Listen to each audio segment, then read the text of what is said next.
Eu quero convidar você a fazer a leitura de um texto comigo na NVI, que está em Marcos capítulo 10. Marcos capítulo 10. Deus tem dado minha oportunidade de ver e experimentar o que Ele está fazendo. Há um tempo atrás eu estive, acho que tem menos de um mês, no dia 15 do mês passado, eu estive na PIB de Redenção, lá no Pará.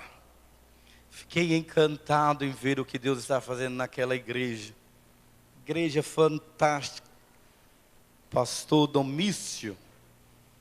E sei que alguns seminaristas dele estão nos assistindo em culto nesta hora, ali em Goiânia. Fantástico. Uma enxurrada de seminaristas que vão para Goiânia e uma vez por mês continuam ligados à igreja, coisa linda. Agora ouvir o relatório daqueles missionários ali em Ji-Paraná, cada história fantástica de homens que choraram conosco. Eu vejo como tem pessoas que amam a Deus, simples.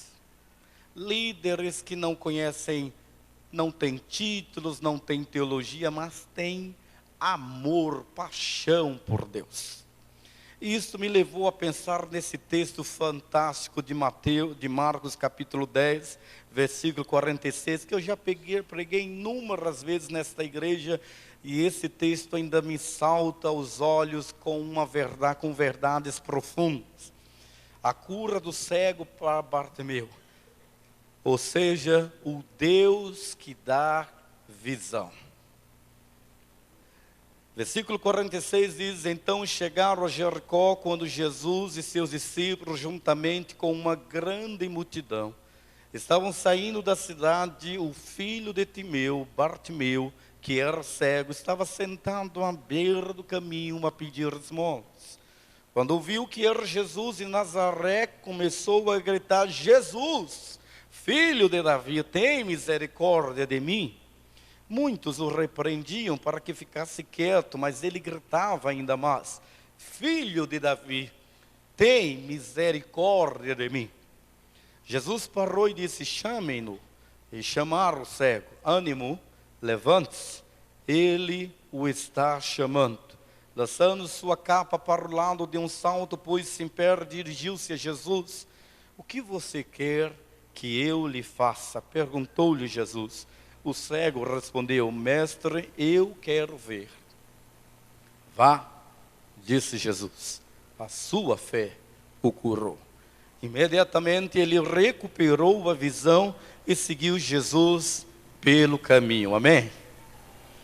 Hoje eu estava a desabafar à tarde com o nosso irmão Giovanni ali, e eu estava dizendo assim: meu Deus, o que é que nós fizemos com o cristianismo?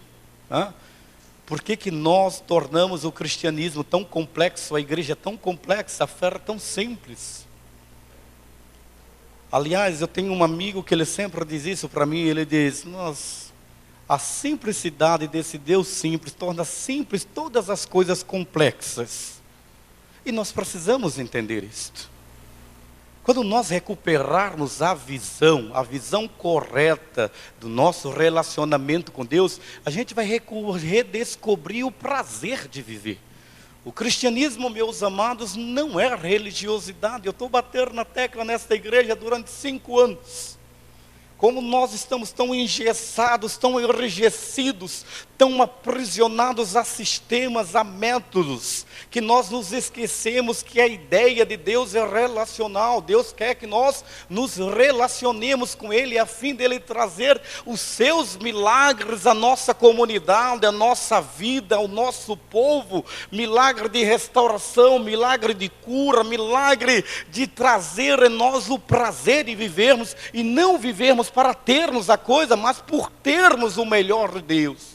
Sermos capazes de experimentarmos algo novo, que faça com que nós descobramos que ter Deus é tudo o que nós precisamos de verdade para vivermos bem. Deus Este Deus nos surpreende, esse Deus nos deixa estupefatos, Ele deixa-nos estarrecidos, porque Ele não age conforme a nossa dinâmica, conforme os nossos conceitos, conforme os nossos axiomas, conforme a nossa eclesiologia, conforme as nossas definições conceituais. Ao contrário, Ele estar acima disso tudo, Ele se autossupera e de forma simples e clara, Ele traz a manifestação daquilo que Ele é ao coração dos simples. E é por isso que Ele pegou criancinhas e colocou na sua coxa, na sua perna, sentou e disse: olhe para essas crianças, meus queridos, nenhum de vocês entenderá o que é reino de Deus, e não entrará nesse reino se não se fizer como uma dessas crianças. Elas são simples e pequeninas. E para entender a simplicidade do reino de Deus, nós temos que nos fazer como esses pequeninos. Mas o texto que nós estamos estudando, e a minha reflexão assim, o Deus que nos dá a visão, é para contrapor mesmo o conceito daqueles que veem. Jesus estava cercado de homens e mulheres que não tinham deficiência visual, mas eram os verdadeiros cegos. Aquele homem, ao contrário, com a sua deficiência visual, ele conseguiu enxergar o que a multidão não conseguiu enxergar. Eu postei no Facebook, eu disse assim, e foi a minha oração: meu Deus, meu Pai, eu preciso apenas de 2 mantenedores que queiram me sustentar para fazer aquilo que nos dá realmente prazer. Ó Senhor, é tão simples o reino do Senhor. O reino de Deus não é encaixotado, não é departamentalizado. Senhor, eu vejo homens e mulheres que precisam fazer a obra do Senhor e não tem como fazer. Eu me deparo com essa situação, que é a situação do ser humano. A problemática do ser humano não é a falta de dinheiro, não é a falta de estudos, não é a falta de mínimos de saneamento básico, como os labutantes ou militantes da ação social falam. O homem tem uma problemática e só o reino de Deus, só a mensagem do Senhor é que pode suprir isso no coração do ser humano. Por isso o versículo 46, eu quero me definir claramente isso aqui, detendo no texto, que Jesus disse que aquele homem que era cego, ele estava sentado à beira do caminho. Havia fatores sociais que impediam que aquele homem não estivesse no caminho. Mesmo porque no conceito judaico, a deficiência, qualquer tipo de deficiência, era consequência de uma herança de pecaminosidade. Se não tivesse sido ele o causador do pecado, ele tinha herdado uma herança de pecaminosidade dos seus pais, e por isso ninguém tinha que compadecer-se do deficiente.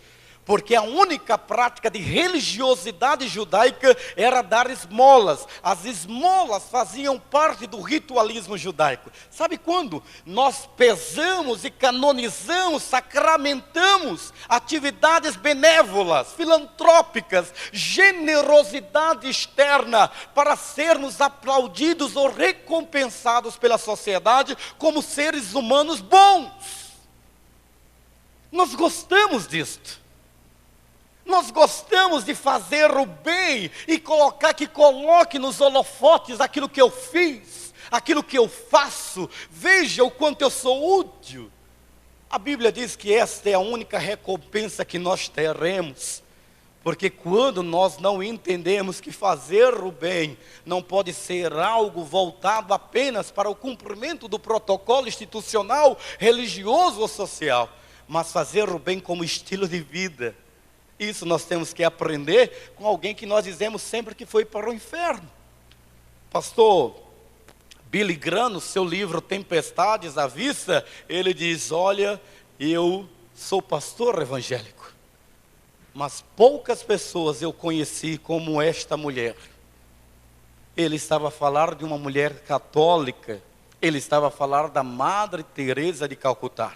Ele diz: no dia que nós evangélicos descobrirmos como nos desprendermos para servir ao próximo sem esperar retorno, nós entenderemos o que esta mulher faz pelos indianos aqui em Calcutá.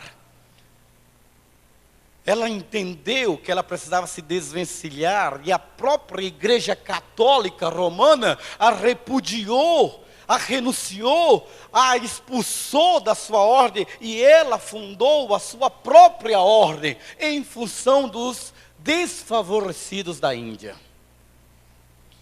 Aqueles homens não permitiam que o cego de Jericó estivesse no caminho, porque ele era alguém digno, e se ele estava cego, era o karma dele, era a recompensa pela pecaminosidade de herança. Nós, queridos, nós fazemos isto, né? Deus, eu estou sendo bom, então eu mereço esta bênção. Deus, eu sou digno dessa bênção. Ou quando as coisas estão erradas na nossa vida, a gente começa logo a pensar assim: ora bolas, Deus, que foi que eu fiz de errado? Porque foi colocado para dentro de nós que, por sermos evangélicos, nenhuma catástrofe, nenhum dilema, nenhum problema deve nos acometer.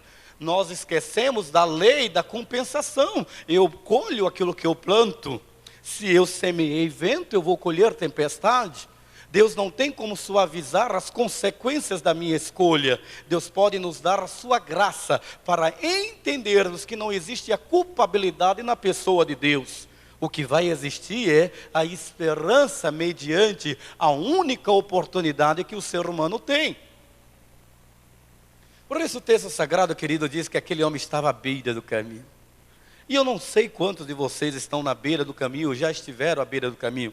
Porque à beira do caminho eu continuo a ter religião. À beira do caminho eu também entendo Bíblia. À beira do caminho eu também exerço liderança. À beira do caminho eu também posso representar uma persona grata. À beira do caminho eu posso ser honrado com títulos e emblemas de honra ou mérito pelas minhas ações beneméritas na sociedade. Isso não me torna alguém aceitável diante de Deus. O que o texto quer mostrar claramente é que aquele homem tivera o furto, o privilégio de levar uma vida digna por uma deficiência. Mas aquele homem, diferente da multidão, ele foi capaz de enxergar aquilo que os homens que viam não enxergavam.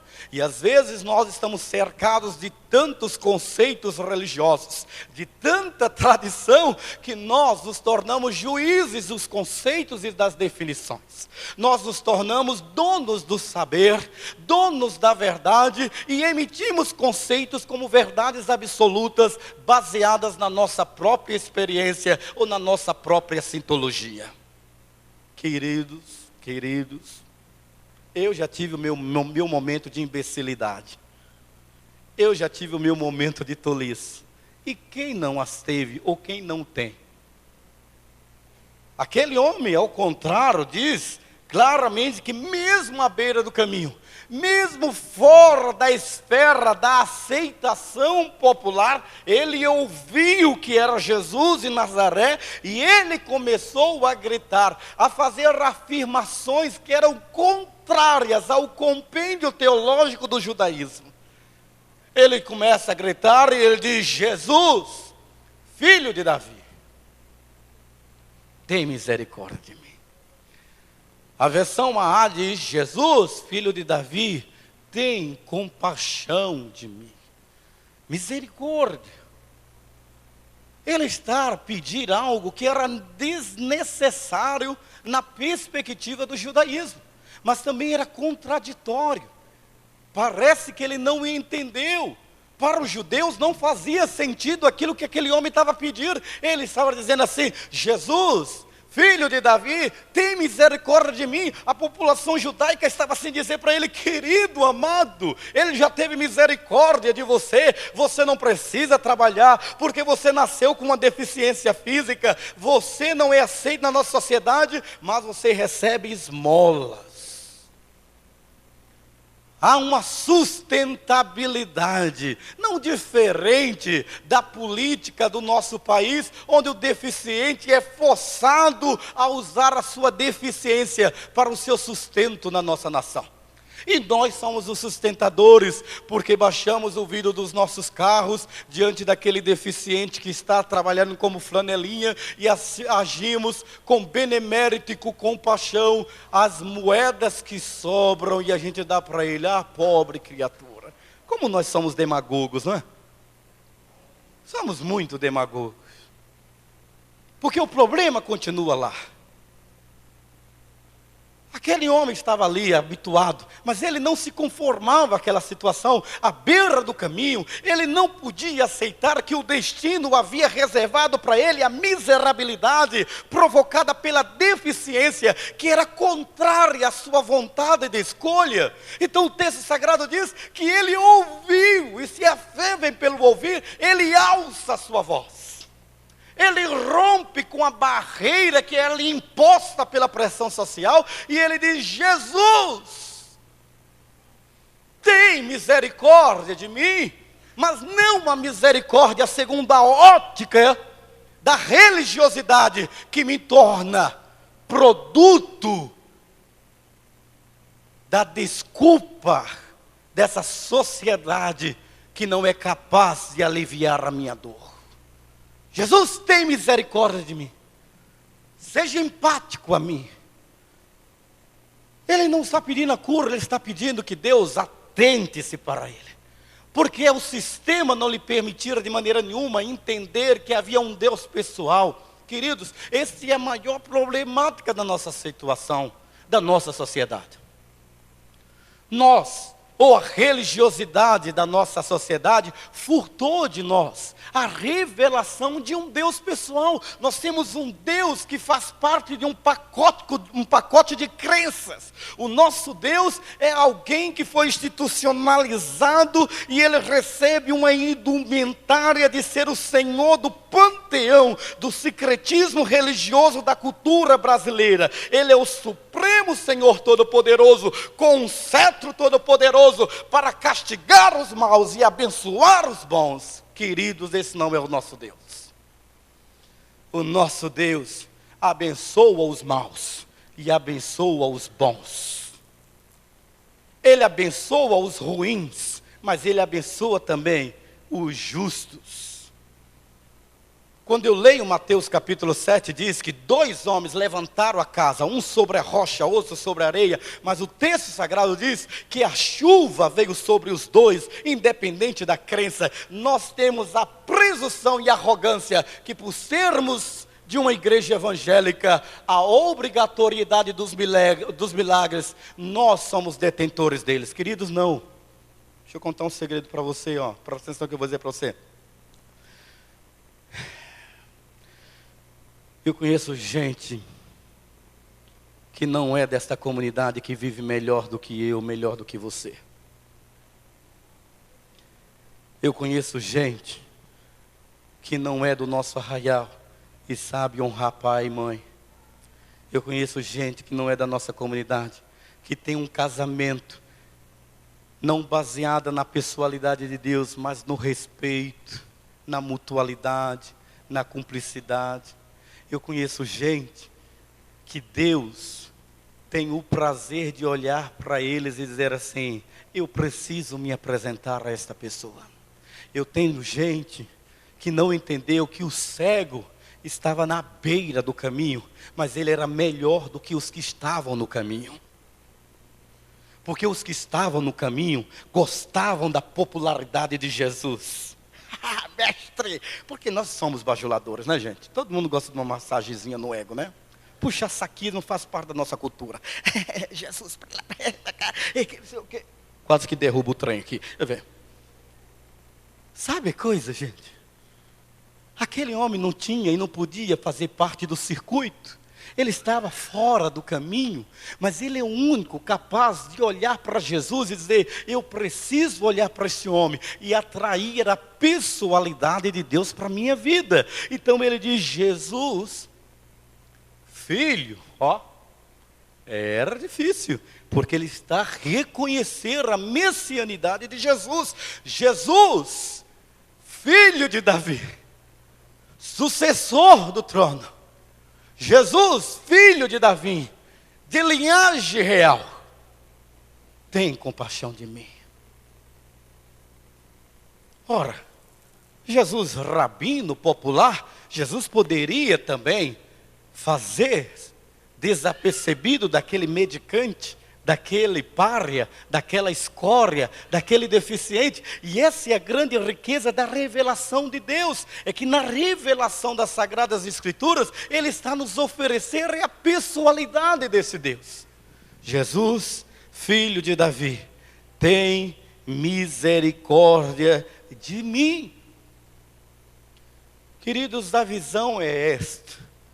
A visão do projeto, da pessoa de Deus nas nossas vidas, não está no quanto você conhece de Bíblia, nem o quanto você estuda sobre ela, mas o quanto você tem um relacionamento com o Deus da Bíblia. Com o Deus que se fez carne e habitou entre nós, e vimos a sua glória como a glória do unigênito do Pai. Aquele rapaz, aquele cego foi capaz de enxergar em Cristo a pessoalidade, a materialização, a encarnação, a manifestação do amor de Deus diante dele. E ele abre os seus ouvidos.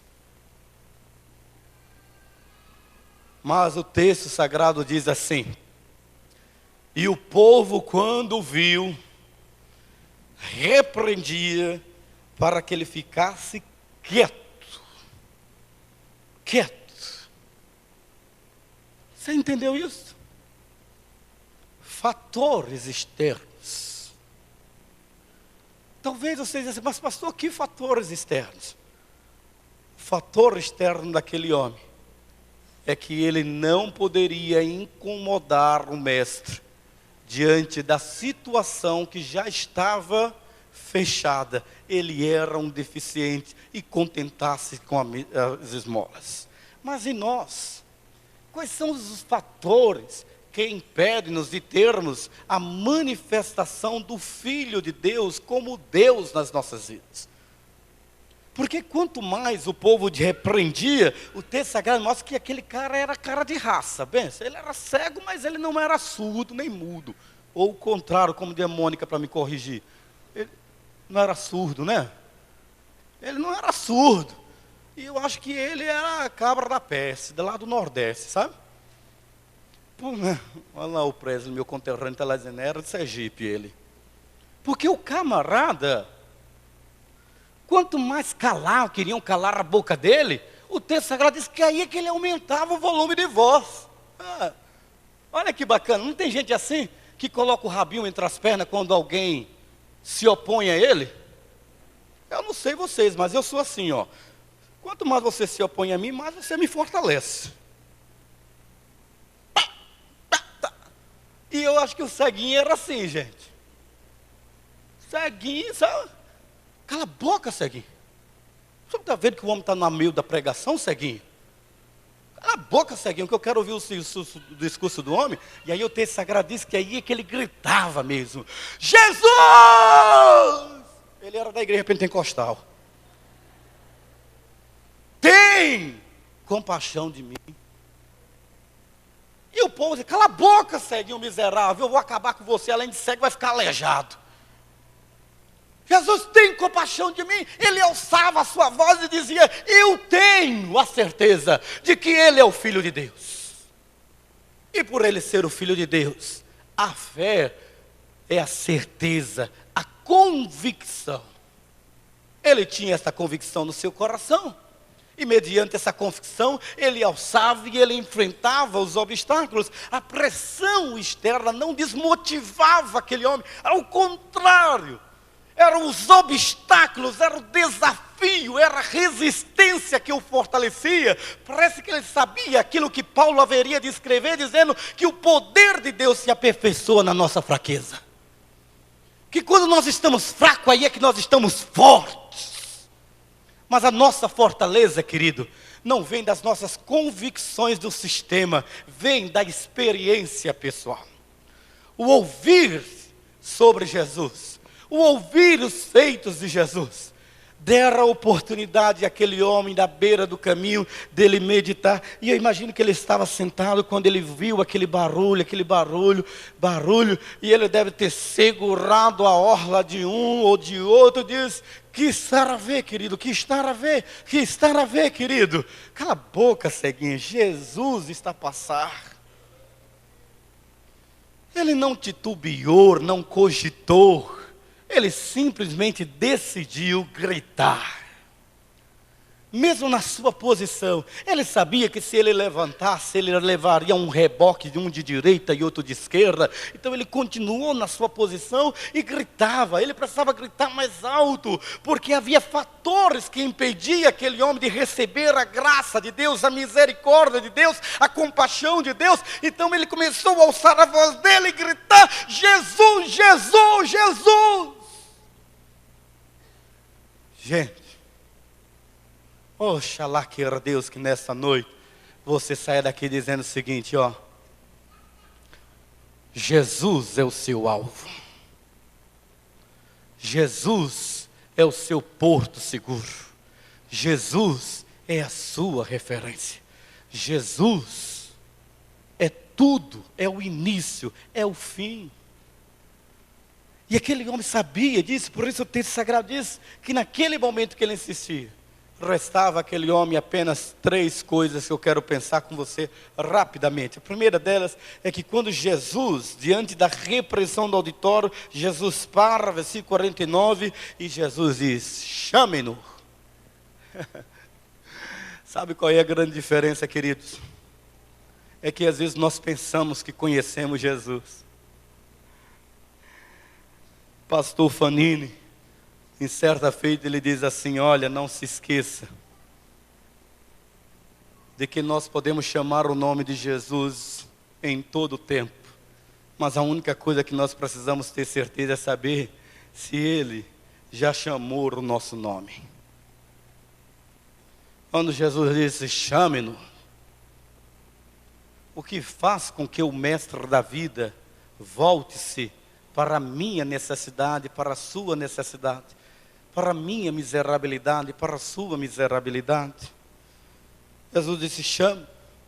Eu acho que foi uma ação surpreendente para todos, porque o texto sagrado diz que todos chamaram, e chamaram no sentido coletivo, chamaram o cego.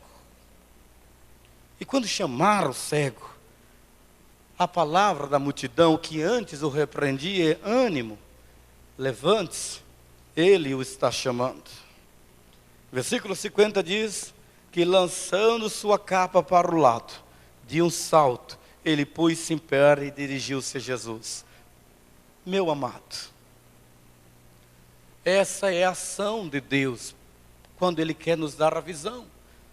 O primeiro aspecto é que Ele nos chama, Ele nos é reconhecido e somos reconhecidos por eles. E quando nós somos reconhecidos por Ele e o reconhecemos e Ele nos reconhece, existe uma interatividade. Nós saímos do patamar da religião. Queridos, a religiosidade, a vida de igreja tende a tornar você um sepulcro caiado, bonito por fora e feio por dentro, oco. Quantas vezes eu me vi numa situação de sepulcro caiado, conceitos e definições, embanhando a espada, tirando a espada do meu alcance, militando, dizendo que estou lutando a favor de Deus, eu estou lutando contra Deus. Porque na relação entre Deus e o homem, a ideia é a manifestação daquilo que Ele é na minha vida. E quando Deus chama-nos a este relacionamento, meu amado, entra o encorajamento, entra a hombridade, entra a ética, entra o respeito, entra a mutualidade, entra a cumplicidade, entra a manifestação do reino de Deus. E foi o que aconteceu com aquele homem. O texto sagrado diz que o povo que estava contra aquele cego, vai até o cego e diz: filho, ânimo, ele te chama. A voz de reconhecimento do mestre pelo cego trouxe notoriedade, certeza de que Deus havia reservado aquele tempo e aquela ação para a vida do cego. E quando você pensa nisso, olha o que Deus sagrado, que aquele povo diz: levante, Ele está o chamando. A segunda verdade, querido, é que Jesus olha para aquele moço, e além de o reconhecer, mas também Ele traz a manifestação da sua vontade sobre a vida daquele homem. Deus não nos coloca numa situação para a gente estar em amargura. Deus não nos coloca numa situação para a gente estar triste. Eu estava a dar aula agora, às 5 horas da tarde, aos novos irmãos que vão se tornar membros semana que vem na nossa igreja. E deixa eu dizer uma coisa para você, ó. E eu sentei e fico pensando, sabe qual foram os momentos mais difíceis da minha vida? Foram os momentos onde os milagres de Deus estavam mais presentes em nós. Porque não é sinal da vontade de Deus quando tudo está bem na sua vida. Quem foi que disse isso? Não é da vontade de Deus que eu estou na paz. Não. Às vezes a vontade de Deus vai contra a nossa vontade. Às vezes a vontade de Deus deixa você triste. Às vezes a vontade de Deus pede que você renuncie. Às vezes a vontade de Deus lhe tira o que você mais gosta. Às vezes a vontade de Deus vai de encontro ao que você mais acredita. Sempre foi assim. E é assim. Porque não somos nós que damos os caminhos para Deus. Não somos nós que dizemos para Deus como deve ser a coisa. Não somos nós que pintamos a vontade de Deus, definimos o conceito de Deus, dizemos como a coisa deve ser feita. Nós ainda não temos esse poder de onisciência. Nós ainda não temos esse poder de onipresença. Ao contrário, a palavra do Senhor nos diz que os meus pensamentos não são os vossos pensamentos e os vossos caminhos não são os meus caminhos. Não é fácil. Sabe, o momento mais difícil da minha vida, quando eu tive que entregar o ministério da PIB de Nova Aurora em Belfort Lilás. Belfort Roxo, para quem não conhece. Teve tudo. 12 anos como pastor daquela igreja. Mas o dia em que eu peguei as chaves e fui para a secretária para entregar a chave. Ó Deus, eu estou entregando a minha filha. Eu construí essa igreja. O templo que ela tem foi eu que construí. O prédio de educação que ela tem foi eu que construí. Olha o eu, meu eu. Senhor, o Senhor está me pedindo esta igreja. Eu quase que morro de tanto chorar. Entreguei a chave. Andei sem olhar para trás. De chorar, soluçar, parecia que eu ia morrer, ninguém podia falar comigo. Como Deus faz isso comigo? Ele não tinha direito a fazer isso comigo. Eu dei a minha juventude por aquela igreja. Eu sofri pelaquela igreja. Eu enfrentei os lobos naquela igreja. Eu criei as ovelhas naquela igreja. Ele não tinha esse direito de fazer isso comigo. Quem deu eu para dizer que Deus não tem direito? Por que nós queremos que Deus haja conforme a nossa vontade? Então Ele não é Deus. Jesus olha, versículo 51, diz: o que é que você quer que eu lhe faça, ceguinho? O cego respondeu, olha que parece ser uma piada: eu quero ver, Senhor. Não, mas eu já sei que você quer ver. O que você quer?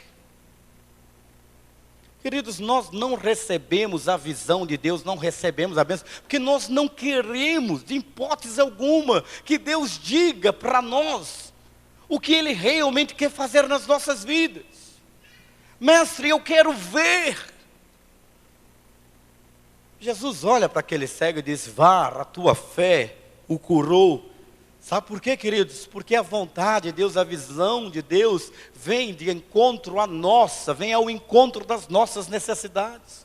vem ao encontro dos nossos verdadeiros interesses, das nossas verdadeiras aspirações, não aquelas que nós queremos externar, não os motivos que nós apresentamos a Deus, eles não são plausíveis, eles não são reais, eles são fictícios. É mais ou menos como o camarada que quer fazer terapia, vai para o psicólogo para dar uma satisfação à sociedade, ou para apresentar um laudo médico no trabalho, mostrar que está com uma deficiência, um problema na alma, e ele vai para o divã do psicólogo, e ele começa a contar uma história que não é real. E ele fica no divã conversando com o psicólogo, e aquele psicólogo muito esperto começa a fazer monólogos com ele, de palavras monossílabas, dizendo, sim.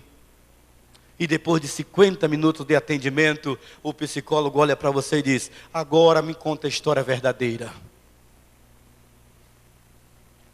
Como nós mascaramos tudo. Aquele homem, ao contrário, à beira do caminho, ele vai e ele diz para o mestre, Senhor, eu quero ver. Jesus diz, isso mesmo, vá. Toma uma postura, sua fé o curou. O texto sagrado diz que imediatamente ele recuperou a visão. Amado, olhe para mim o que eu vou dizer agora para você. Deus não vai dar a resposta que você está pedindo para Ele. Deus não vai lhe dar. Deus não vai lhe dar a resposta que você está pedindo. Sabe por quê? Porque como cego, você já sabe o que você tem que fazer. Vá e faça. Não coloque sobre os ombros de Deus a responsabilidade da sua indignação e da sua insatisfação. Não faça da oração uma ação de terapêutica para motivar aquilo que você deseja fazer. Faça. Faça. Jesus disse para aquele cego, vá. A sua fé o curou. Somos nós. E a terceira verdade disso é, não atribua a Deus a decisão de fazer aquilo que você tem que fazer, segundo a convicção de que Ele te chamou pelo nome, de que Ele te encorajou e Ele disse para você, vá. Se essa é a resposta que você precisava de Deus nesta noite, quando Ele entrou por aquela porta, Deus está lhe dizendo nessa noite, vá. Vá.